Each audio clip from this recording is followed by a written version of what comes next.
আসসালামু আলাইকুম pro Brazil football fans. দর্শক, এবারও কি আপনারা বলবেন ভিনিসিয়াস জুনিয়র মাদ্রিদের, ভিনিসিয়াস জুনিয়র ক্লাব লিজেন্ড?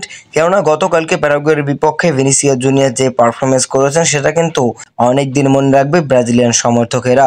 কেননা রিয়াল মাদ্রিদের জার্সিতে যেই পারফরমেন্সটা ভিনিসিয়াস জুনিয়র করেন সেই পারফরমেন্সটাই কিন্তু আমরা দেখতে পেয়েছি গতকালকের ম্যাচে ভিনিসিয়াস জুনিয়রের কাছ থেকে। মূলত আগের ম্যাচে 6বার ড্রিবল করতে গিয়ে কিন্তু ভিনিসিয়াস জুনিয়র প্রতিবারই ব্যর্থ হয়, আর ভিনিসিয়াস জুনিয়র কিন্তু প্যারাগুয়ের বিপক্ষে 7 ড্রিবলিং করতে পেরেছেন। ভিনিসিয়াস গতকালকে কতটা ইলেকট্রিক ছিল সেটা বোঝানোর জন্য এই ছোট্ট পরিসংখ্যানটাই যথেষ্ট। 3 শটে 2 গোল, ম্যান অফ দ্য ম্যাচ ব্রাজিলের জার্সিতে। সব পরিসংখ্যান মিলিয়ে বোধ হয় এটাই এখন পর্যন্ত ভিনিসিয়াস জুনিয়রের সেরা পারফরমেন্স। যিনি গোল করবেন, মাঠের বাঁ দিকটা মাতিয়ে রাখবেন, এটাই তো মাদ্রিদের ক্ষেত্রে পরিচিত। আজ ব্রাজিলের ক্ষেত্রেও তার কোনো কমতি ছিল না। এই ভিনিসিয়াসকে ঘিরেই তো উল্লাসে মারতে চায় ব্রাজিলের কোটি কোটি ফ্যানরা।